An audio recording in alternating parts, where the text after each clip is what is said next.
The streets hold many secrets.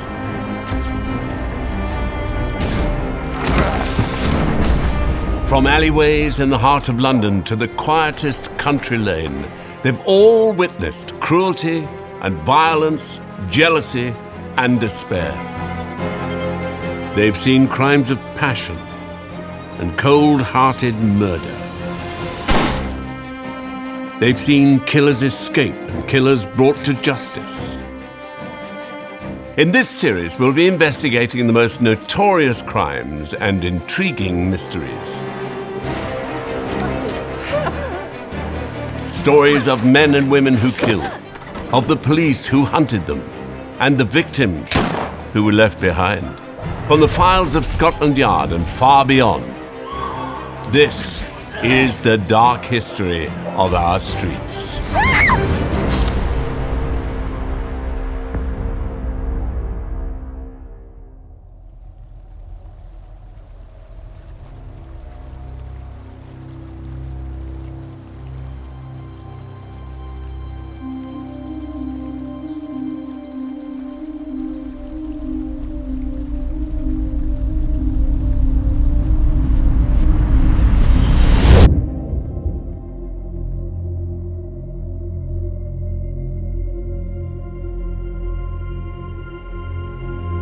He was the legendary lawman of Prohibition America, the man who brought down Al Capone. But in 1938, Elliot Ness had a problem. He was safety director in the city of Cleveland, Ohio, and a serial killer was at large. For almost 4 years, police had been receiving the calls. Headless bodies were found in lakes and rivers, under bridges and in backyards. The victims often went unidentified. The killer always escaped undetected.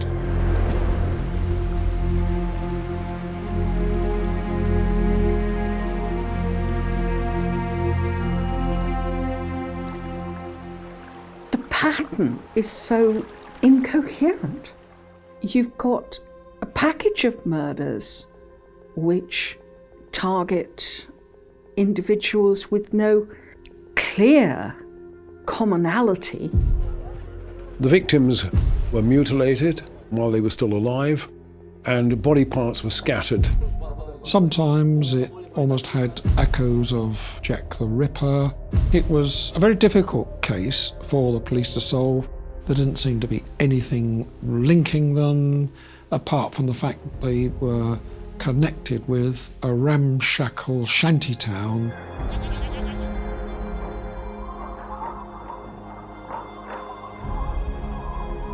But Ness had a suspect, and in late May 1938 he seized him off the streets for questioning.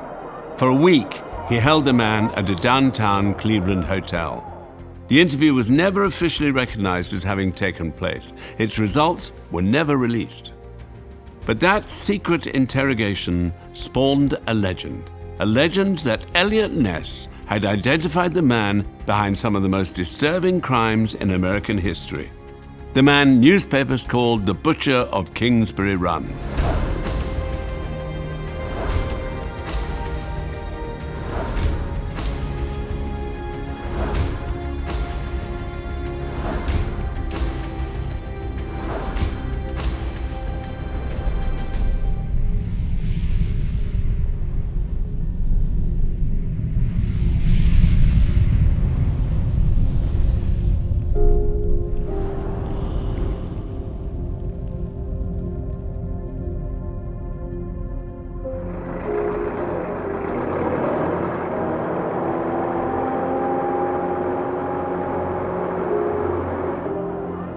The 1930s were a hard time for Cleveland. It was the Great Depression.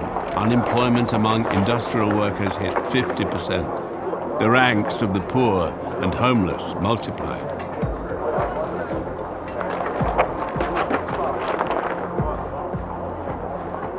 Cleveland, like Chicago, like so many of the Midwest cities, was a city still severely affected by the Great Depression. It was lacking the industrial heart, the great steel industries that had seen it flourish, that had seen it a city of wealth and prosperity. The charities, normally dealing with sort of homelessness and poverty, they couldn't cope. There was just too much distress. Cities like Cleveland always have slum areas, but of course these had increased and new areas had gone economically downhill since the Depression.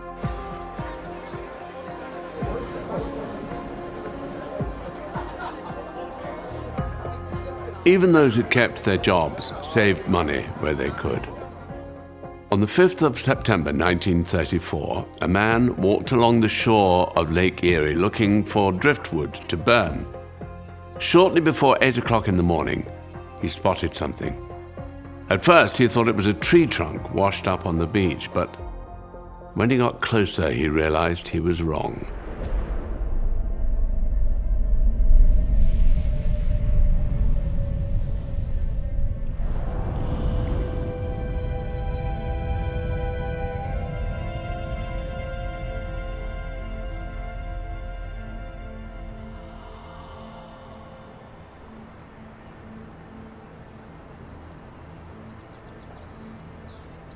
It was a good area for the disposition of bodies. You could take them down to the lake and hope to dispose of the body successfully. In this case, it didn't work. The body was not intact, only the bottom half was found. She'd obviously been dismembered, and there was evidence of knife cuts. What had been particularly gruesome, which had seen the body actually taken some notice of in the local press, was the fact that a chemical had been used which turned the skin into a sort of reddish colour, kind of tanning almost.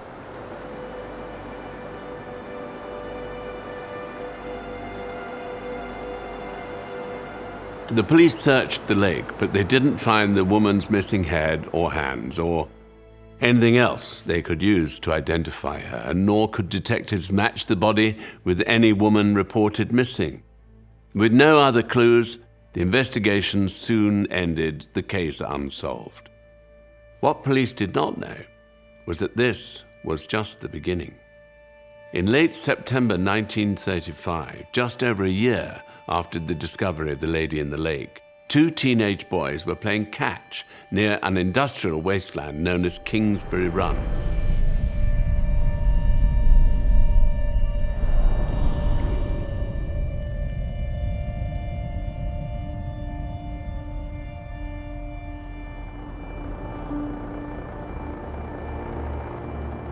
Kingsbury Run had once been one of the delightful and desirable areas on the fringes of Cleveland.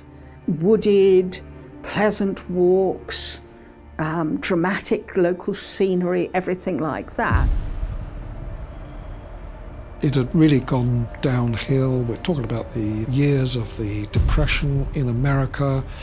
It had industrial landscape, crisscrossed with railways. With so many homeless coming into Cleveland, looking for work or looking for accommodation, you have shantytowns building up. And one of those shantytowns was Kingsbury Run.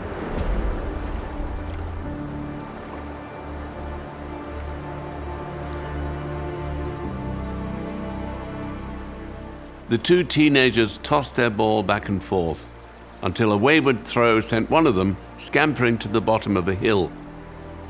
That is where the next bodies were found. Lying among the weeds and bushes, quite unhidden, were 2 dead men. The 2 bodies were found close together. Both of them had been mutilated, and the heads of the 2 men were buried nearby. There was no particular sort of signs of blood where the body was found, so it appeared that they had been murdered somewhere else. They were in locations where You couldn't have unloaded it from a car. It had to have been somebody quite strong to have carried the bodies to the burial place. And of course, one of the things that added gruesome sensationalism to all of this was the fact that as part of the dismemberment of the torsos, the males had been castrated.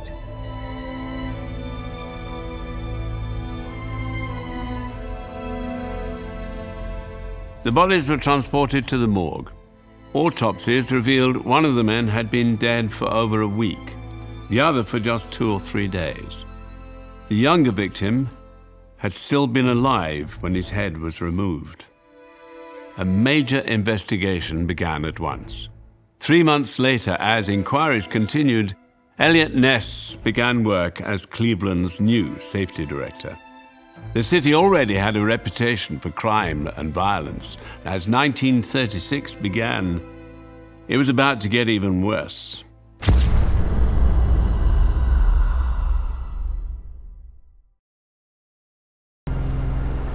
Cleveland had never seen anything quite like it. 2 bodies had been found in Kingsbury Run, an industrial wasteland south of the city centre. The men had been decapitated and emasculated, their bodies stripped and cleaned. As the police investigation began, the mystery only deepened. Where had the men been killed? Where had their bodies been stored? How did they end up at the bottom of the hill? And why were they targeted in the first place? One of the victims was quickly identified by his fingerprints. His name was Edward Andrassy. The 29-year-old Clevelander was already known to the police. He was a drinker, a brawler, a ladies' man. He was a dealer in drugs and alcohol, and he was a bit of a nuisance to the police. He would often sort of cause them problems, so he was well known to the police. He was essentially a gigolo type. So that makes him a credible target. A sexual motive was very clearly there, so that could help to explain a castration.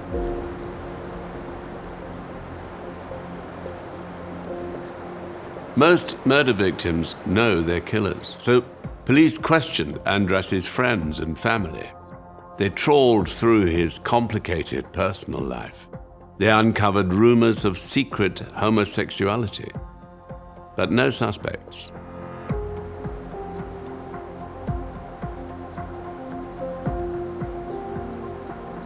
The police didn't seem to be getting anywhere with their inquiries. In fact, it was thought for a time that possibly he had been killed as a result of sort of one of his affairs. What is interesting and telling, I think, is that there is no attempt to link those 2 murders with the dismembered torso murder from the previous year.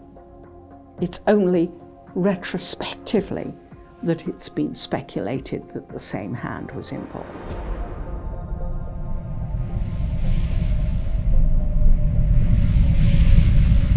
Early in the new year of 1936, another body was found. In the snowbound yard of a factory on East 20th Street, police discovered 2 baskets. Wrapped in newspaper and stuffed into the baskets were half a woman's torso, 2 thighs, an arm, and a hand. 2 weeks later, melting snow revealed the rest of her body dumped a few blocks away. Only the head remained missing. Again, police extracted fingerprints, and again, they matched them to a name. Her name was Florence Polillo. She'd lived in various places in Buffalo, in Erie, which is further along the coast of the lake. But again, she'd fallen on hard times. She'd been married twice, she was alcoholic. She had convictions for soliciting and dealing in liquor. Police examined Polillo's friends and acquaintances. They tracked her final movements, but again, they were frustrated. Her murder was a puzzle they couldn't solve. Detectives were not yet formally linking the killings, but in the summer of 1936, all that would change. On June the 5th, two boys skipped school to go fishing, and walking through Kingsbury Run, they spotted a bundle of clothing discarded under a tree. They poked at it with their fishing rods, and the bundle separated, revealing the decapitated head of a young man. The following day, his body was found just a few hundred yards away, close in fact to where Edward Andrassy and the still unidentified older man had been dumped. The head was photographed. This was reproduced in the newspapers in the hope that somebody would be able to identify him. Not only was the photograph published, but the head was actually put on display in the morgue so that people could actually go and look at the head to see if they could identify the man.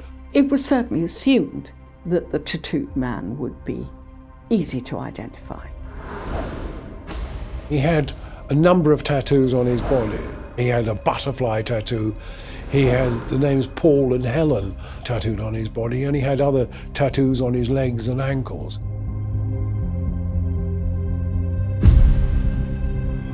This, of course, created a lot of publicity, but it still didn't result in anybody identifying the man. I think it's explainable because extensive tattooing was associated with either being a sailor, i.e. somebody who may or may not have been American, or with criminality. And that would mean that people who might actually have known who the tattooed man was would not wish to come forward to identify him.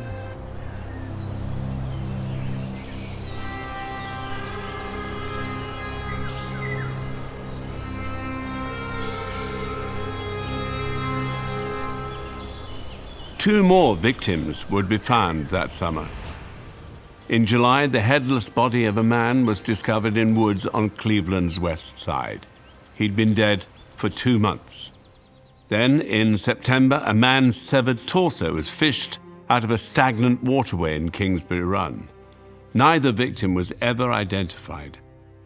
There could be no doubt now the murders were linked. One killer was responsible, but police were no closer to an arrest. The press and the public were getting impatient.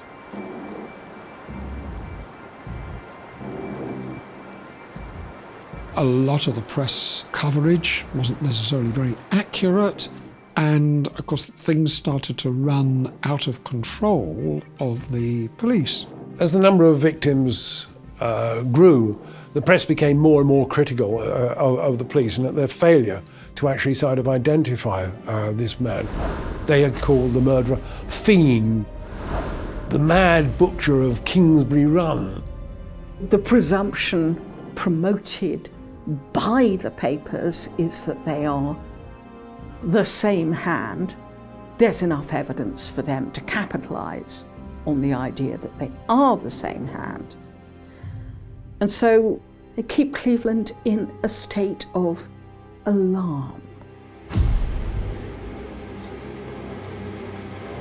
The authorities had to act.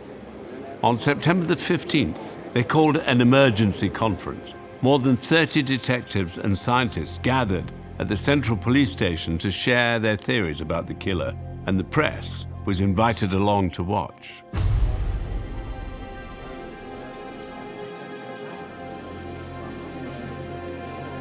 The conference that the coroner held to clarify exactly what was known and how you could link crimes together and decide whether they were properly series of crimes or not was an early form of case conference. It would be standard practice now for investigating officers to get together to determine the strands of investigations that were common. And of course they didn't have computers to link together the information. They didn't have the advantages that a modern detective force backed up by forensic science would have had. The conclusion of the conference was that the murderer obviously knew the area well. He was also used to handling knives, and this is evidence from the dismembering of the bodies. He had to be strong because he carried the victims to the place where they'd been buried, and they realised that he must probably have had some medical knowledge because of the way that the bodies had been cut up and dismembered. Possibly it was suggested he was a butcher, a hunter, or a doctor. Among those at the conference were two men not yet formally attached to the case. Soon, however, Safety Director Elliot Ness and Detective Peter Murillo would be leading the investigation into the Butcher of Kingsbury Run. For one of the men, the case would become an obsession he could never let go. For the other, it would be a stain on his reputation he could never erase.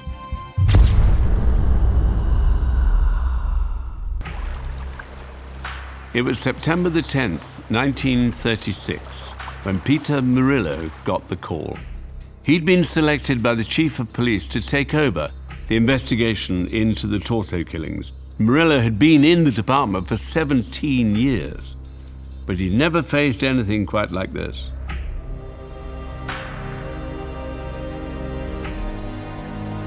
Peter Murillo was, at that time, one of the Cleveland Police Department's more successful detectives, and he is particularly well qualified. He came from the Ukraine. He emigrated to America when he was a teenager.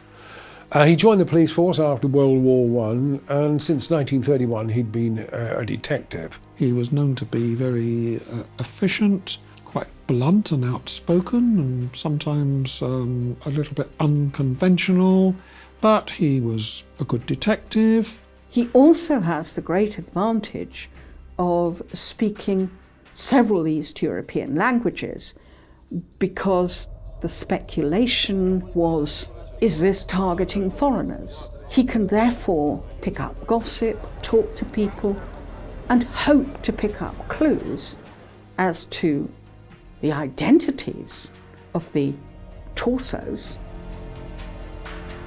Murillo was not the only newcomer to the case that September. The city's safety director, Elliot Ness, was personally ordered by the mayor of Cleveland to oversee the investigation, and he was soon under pressure to get results.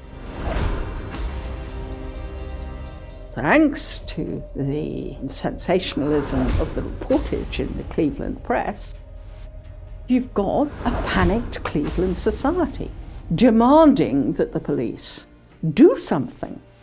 So the mayor of Cleveland says to Ness, I want you to solve this, to take charge, to do something. And the first thing Ness did was call Murillo into the office and say, how far have you got? What are you doing? Ness seemed to have recruited his own special team of investigators to undertake their own inquiry. These days, a criminal investigation of this sort would be structured very carefully so that you had sort of roles clearly defined. There doesn't seem to be much of that. He has his own hand-picked investigative team. These detectives would report only to him. So you have two lines of inquiry running. It seems that not all of what they found out was relayed to Peter Murillo. And you speculate, well, perhaps his background in Chicago wasn't necessarily the background that gave him the skills to undertake a major investigation when you didn't know who the suspect was. They didn't share all the resources and information. Ness certainly kept stuff back from Murillo, so there is a possible conflict here between the two lines of investigation. It was an approach which had served Ness well in the past. During his years as a prohibition agent, Ness had operated a small team of men he could trust. The press would call them the Untouchables.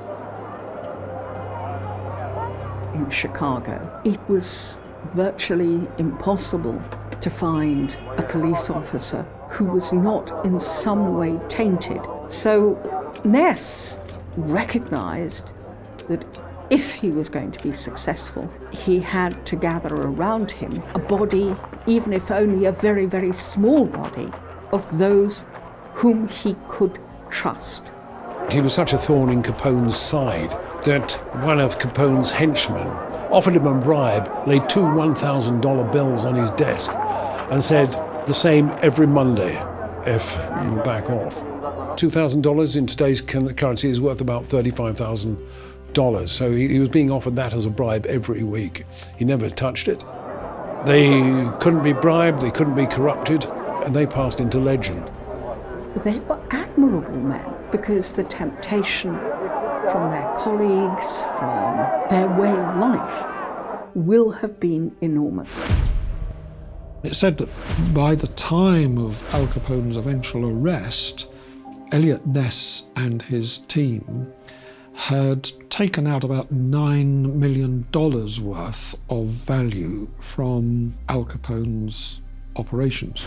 In fact, one of the main planks of why Al Capone was arrested was because they proved the amount of money going through his organisation. He eventually got 11 years imprisonment for tax evasion. And that actually sort of broke the power of his organisation.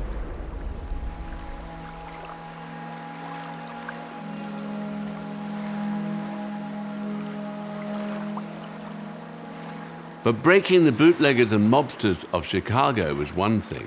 The Butcher of Kingsbury Run was another. The killer had not been deterred by Murillo's investigation or the secret operation of Eliot Ness. He'd been busy. In February 1937, the torso of another unidentified woman washed up on the shores of Lake Erie. In June, a burlap sack of bones was discovered under a bridge. The victim was an African-American woman who'd been killed as much as a year earlier. Then, exactly a month after her remains were found, the headless body of a man was pulled out of the Cuyahoga River.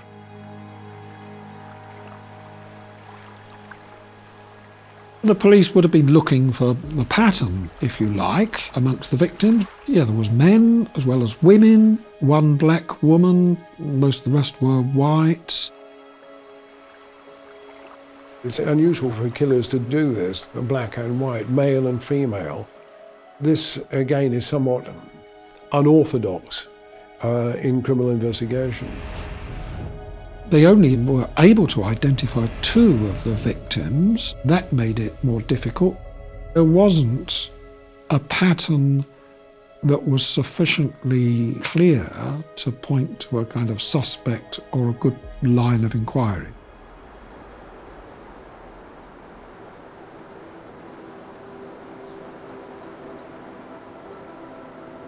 Murillo's investigation was tireless. He pursued every possible lead, every missing person report, any report of suspicious behavior. But with each new murder, he found himself asking the same questions and getting the same unsatisfactory answers. Only two of the victims had ever been identified. Police returned to the stories of Edward Andrassy and Florence Polillo again and again, hoping to find some overlooked clue, some unexpected connection, but they found nothing. Despite all of Murillo's work, he was no closer to cracking the case. The detective was convinced that the killer was riding the railways, mixing among the hobo population and picking his victims from among them. For years, Murillo pestered his superiors to approve a more unorthodox approach. And by June 1940, the killer's tally had reached 12. Finally, the detective's request was granted.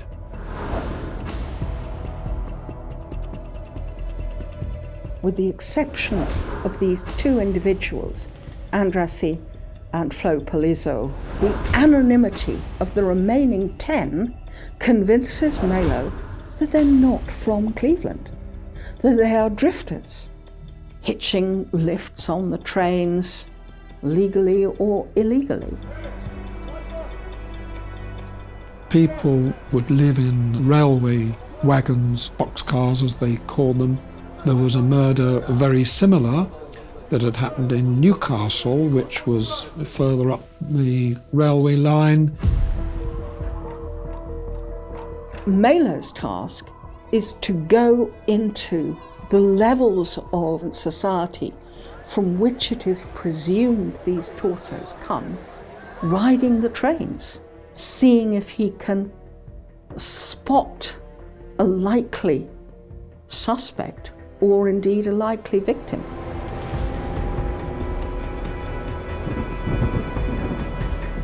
Murillo's odyssey along the railroads of Ohio proved fruitless. What he didn't know was that his superior, Elliot Ness, already had a suspect. A man Ness had questioned in a hotel suite more than 2 years earlier. A man his team had kept under surveillance ever since. A man Ness believed was the Butcher of Kingsbury Run.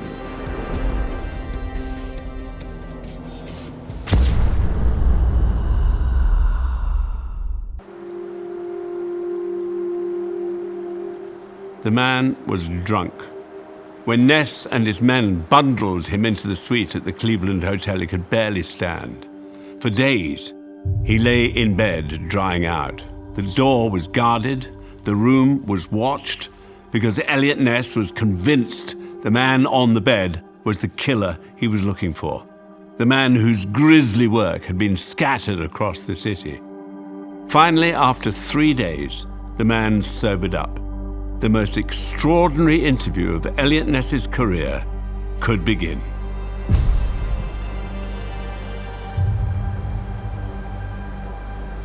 The investigators were sworn to secrecy about this man.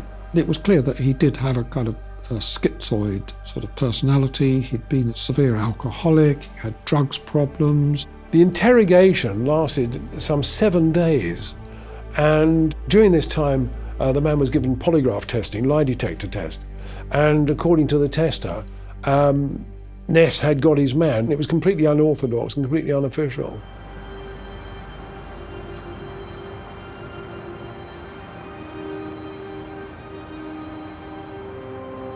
The identity of the man in the hotel room was a mystery for decades. Whether the interview even took place was doubted. For years, nobody who was present spoke of it, but recently, the truth has emerged. The suspect's name was Francis Edward Sweeney. He was a doctor, an alcoholic, and a likely paranoid schizophrenic.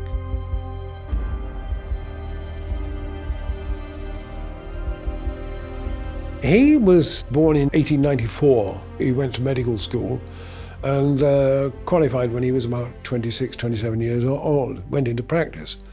But he was a sort of a psychiatric case almost from the beginning. He got married and because of his behaviour, threatened violence towards his wife. She divorced him in 1934. During all these years of police investigations, obviously there were suspects. One homeless man described how a doctor had offered him a meal and a new pair of shoes. But when he had been eating, all of a sudden he started to feel very lightheaded, as if he were being poisoned, and the man ran away. From his description of the surgery where he'd been taken, this fitted Dr. Sweeney's surgery. A surgery was also adjacent to a mortuary, so if a body needed to be cut up, there was obviously one right at hand. It was all circumstantial evidence, but a more compelling suspect has never been found. Ness was certain of the man's guilt, but he had no proof. The polygraph test was not admissible in court, and Detective Murillo had long struggled with the lack of witnesses and physical evidence. And there was another complication as well.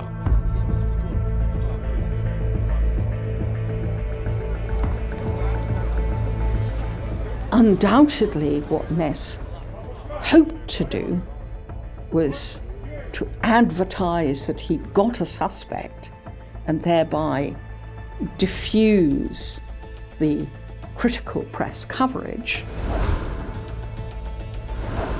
Now, in logic, what should have happened was that it was turned into a formal investigation. Perhaps that if Francis Sweeney's house had been searched, perhaps there might be evidence of some sort there. Until he discovered that, unfortunately, Sweeney had a cousin who was a congressman and who was certainly not going to be happy to see his family name smeared, and so he has to back off. So there was some politics involved. Eliot Ness, despite this fact of strongly suspecting him, he didn't take any further action. Whether in fact politics played a part in how he dealt with this inquiry, we're not quite sure. But it does seem a very strange method of investigation. If he couldn't take the murderer down, Ness thought, he could at least make life more difficult for him. It had long been thought that the butcher was targeting the homeless and destitute of Kingsbury Run. The dark anonymity of the shanty town was the perfect place to find victims and dump their bodies afterwards. Ness wanted to close that hunting ground. In the early hours of August the 18th, 1938, he made his move.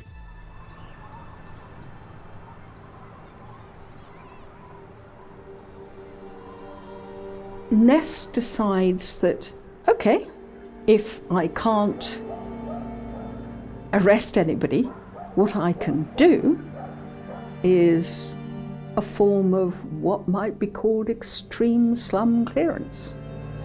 In 1938, 2 years after being appointed to the investigation, Eliot Ness actually led a raid on Kingsbury Run shantytown.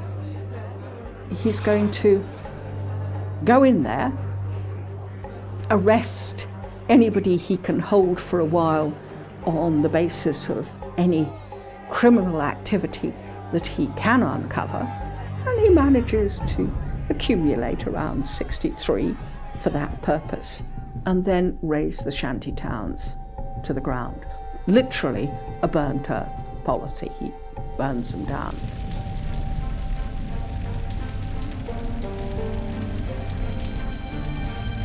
Ness's idea behind this, a somewhat brutal solution, was that this would deprive the murderer of a source for his victims. The burning of Kingsbury Run and the other shantytown areas causes Cleveland for a while a very, very real resettlement and rehousing problem, and it doesn't actually bring about an arrest or anything that might be held to justify it.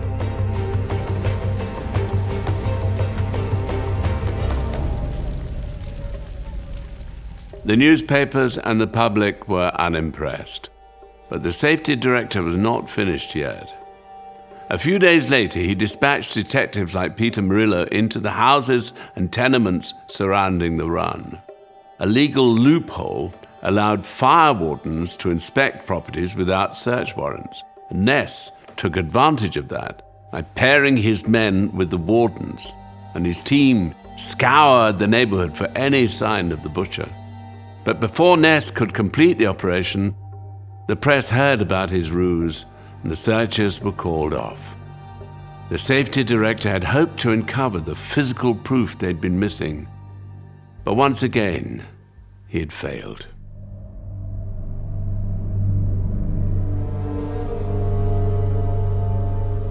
Ness never recovers from his failure in Cleveland.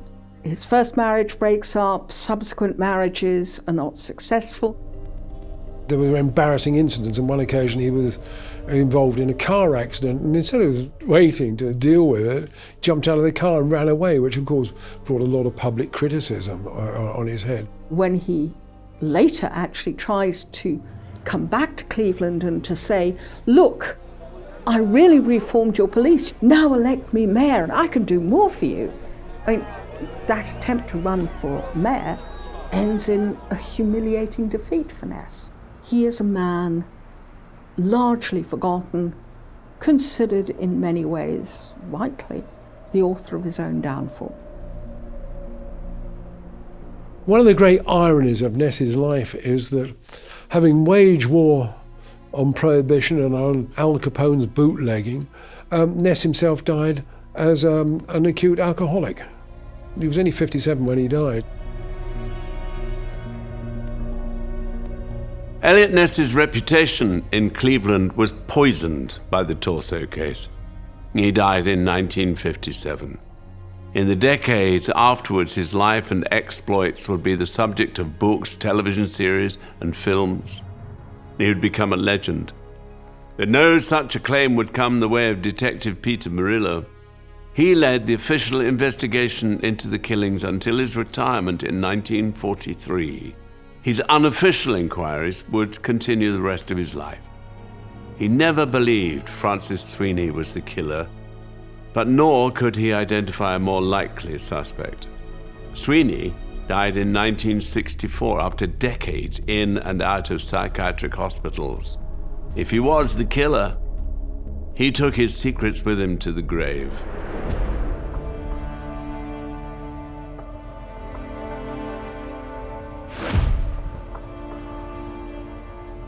He hounded Ness for the rest of Ness's life, sending him letters, postcards, strange messages and such. He never let Ness out of his sight. Sweeney checks himself into a mental asylum, remaining there, in fact, until he dies, which has convinced some people that he probably was the Torso murderer, because you don't get any more murders after. So they make a correlation which certainly wouldn't stand up in a court of law.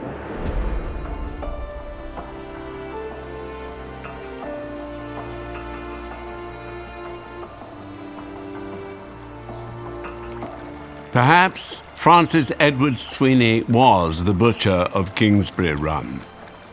Or perhaps he was just an alcoholic, unhappy and disturbed. It's unlikely we shall ever know. After August 1938, the grim and all too regular discoveries in Cleveland stopped. But the mysteries that surround the killings remain. Most of the victims lie in nameless graves, their murders forever unsolved, their stories forever untold.